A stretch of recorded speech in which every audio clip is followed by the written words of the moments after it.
Hello and welcome to day 7 of my journey to becoming the first millionaire of my family.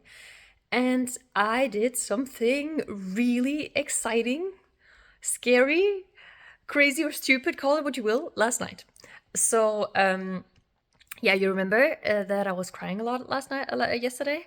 And it was even more at the end of the day because I was participating in a group call and I have the privilege of being in communities where we can hold space for each other and people feel safe to show their vulnerabilities. So last night something like this happened, and yeah, someone was triggering me as well. Someone else voiced it, and then like she was in the center of attention, and everyone was holding space. I was just watching it, and it triggered me. And I got so much release from it. Like, I have my tools. Like, I was tapping while watching, and got a lot of release. So yeah, I know, like, this is uncomfortable, and probably you also don't like that if you feel like this. But it's very important to release all the energy that doesn't belong in your body anymore. So, like, I went with it. Like, yesterday, I was clearing a lot, like, purging a lot, just getting it out of my body through tears. So, yeah. And what happened, just in short, like, last week, before I started to record myself, I took a very bold decision and I invested in a program, and I kind of spent most of my savings for this program. And this program came with an in-person event that takes place tomorrow and the day after tomorrow. And the thing is, like, I knew that this investment was big and that it's moving me forward.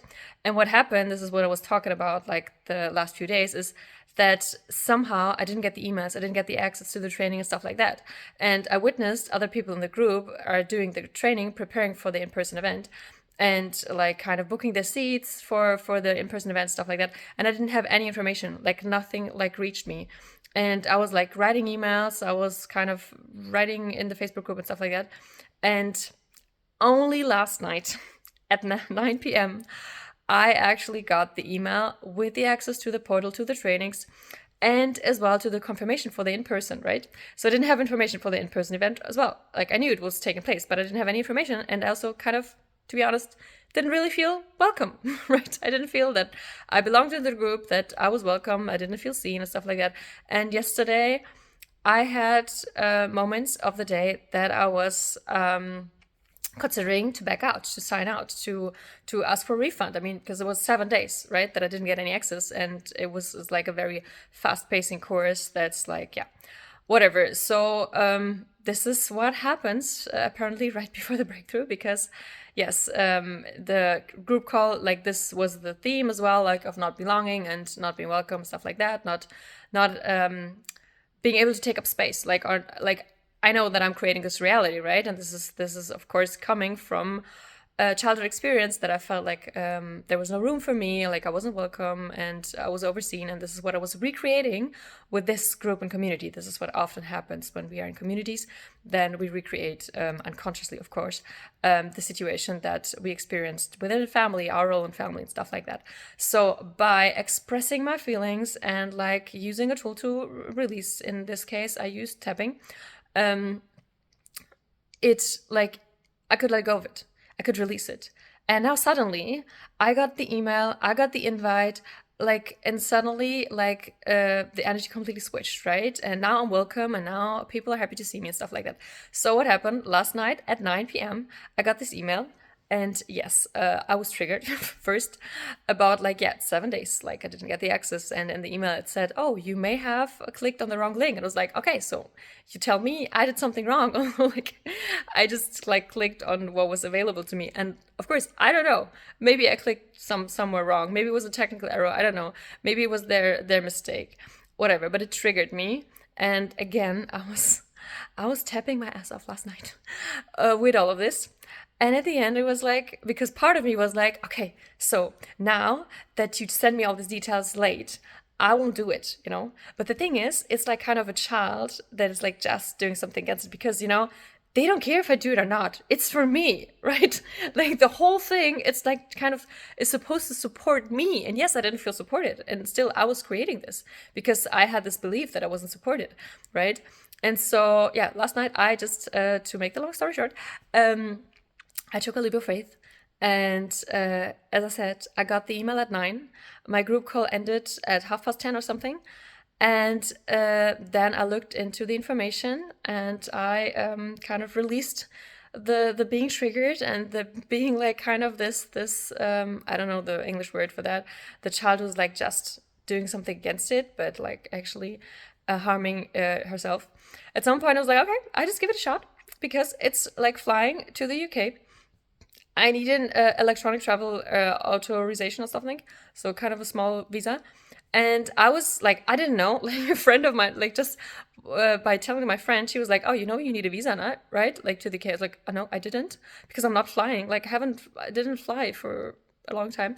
So, however, I just give it a shot because, like, I was reading, like, again, this is your sign, even if it's officially stated that like yeah, you know, you can apply for this visa and it takes 3 days and whatever, like just do it, take a leap of faith, because I did.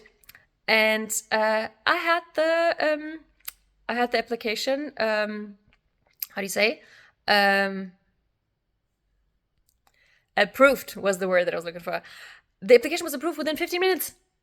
Like, you know, I just take a leap of faith because like I didn't have anything to lose. Okay, a few dollars that I had to pay for this, but the visa would be valid for 2 years. So it was like, okay, now that I'm being a successful businesswoman, maybe I will fly to UK within the next 2 years. So no matter if I spend like the, I don't know, $20 now, yeah, 20 euros now.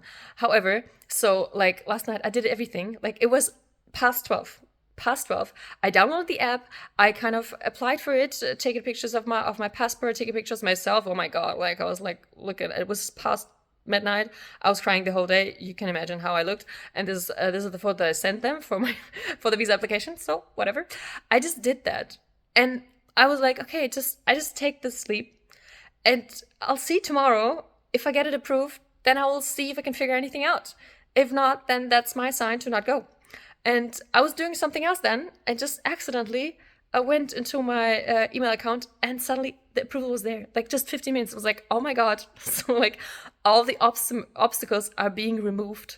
Like I don't have any excuse to not go, right? And so in the middle of the night, I was checking flights, and I found a flight that is was in my budget.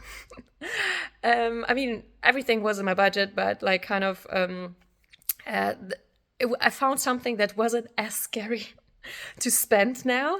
And yeah, I was in, I switched into control mechanism, right? I was like, I think it was for 2 hours that I was sitting at the laptop and checking everything. Because I mean, of course, the flight that was the cheapest that I chose. The itinerary, of course, is not very good. Like, right, I arrive in the middle of the night and leave in the morning. So like I was checking, like, okay, accommodation. I need accommodation for 3 nights. Can I fly on the same day the event ends, or do I have to stay overnight? Okay, it's another night. That's another expense, right? I was like checking all the different pages and all the alternatives, and had many ideas how to solve this problem. So like I had no excuses. My mind was looking for excuses for objections, and I didn't. And like I was, yeah, I ended up booking the flight at 3 in the morning, 3 a.m. And I kind of had a group where I just like I told them, like I just shared, I'm about to book this flight. I'm scared. Is this crazy? Is this stupid? You know, and this is a community of people who came together for a challenge and were supporting each other. And right away, someone said, "Oh my God, girl, do it. Do it. The second you decide to go to book this flight, to spend this money, you will collapse timelines." So, you know, and that's another takeaway. Sometimes you just need a stranger to give you permission, because this thing, like we often look for permission on the outside, but it's actually we ourselves who are here to give us self permissions, right? So again, it's okay. I was at the point I needed this permission from the outside. I got it. Like, I mean, I was the one who decided to share in this community, to get the reply and to take it as a sign, you know, like I did that. Like I kind of created this confirmation for me. Don't forget about that. Like it's not only the outside, you create that, right? You know exactly where to go to get the information, the recommendation, the confirmation, whatever you need. So it's still like you are always in the driver's seat. And you're also the one who's creating all the objectives and all the people who are telling you not to do it, right? So yeah, that's where I'm at. Like last night, I booked this. I got the visa. I booked the flight. Like yeah, I kind of decided. I booked the flight, being ready to spend 2 nights at the airport. And of course, it's not very healthy. And also, like this night, I didn't really sleep much, right? And yeah, I was like just leaving it to the universe to figure it out. So I'm very excited. I just started the day. I'm very excited to find out how the universe figured this all out for me, because I know, I trust. I did this guided, right? So like part of me is wants to say like, don't do this at home. Don't do this if you're not aligned and following your inner guidance. Like, that's the thing. Like, I mean, of course, do it. Just like to be clear on this, I know how to determine or to differentiate if I'm taking a decision from my mind or from my authentic self, right? And I mean, in this case, it was kind of clear that fear was the mind part, and the passion and the drive for it was the self. So this is maybe something that can help you. Fear is never your authentic self. A warning, yes, but a warning and like an intuitive warning is like very slightly. It's very easy to overlook. But if it's loud, then it's fear from your mind, and then it's like the self sabotage. Then it's the not self. It's like the part of you that wants to control the situation, that wants to keep you safe. Remember, we call it sabotage, but it's actually protection, right? It's the part of you that loves you the most, that tries to protect you, and that in the past has learned that the only way to protect you is to take control, right? So yeah, this is where I'm at. So I'm very excited for the day. We'll keep you updated. My flight leaves this night. And yeah, very excited to find out what else is happening and how the event will turn out. Because I know, like, I mean, if I do all this crazy shit, all this scary shit to go there, this event must be completely accelerating my success. So let's see what happens.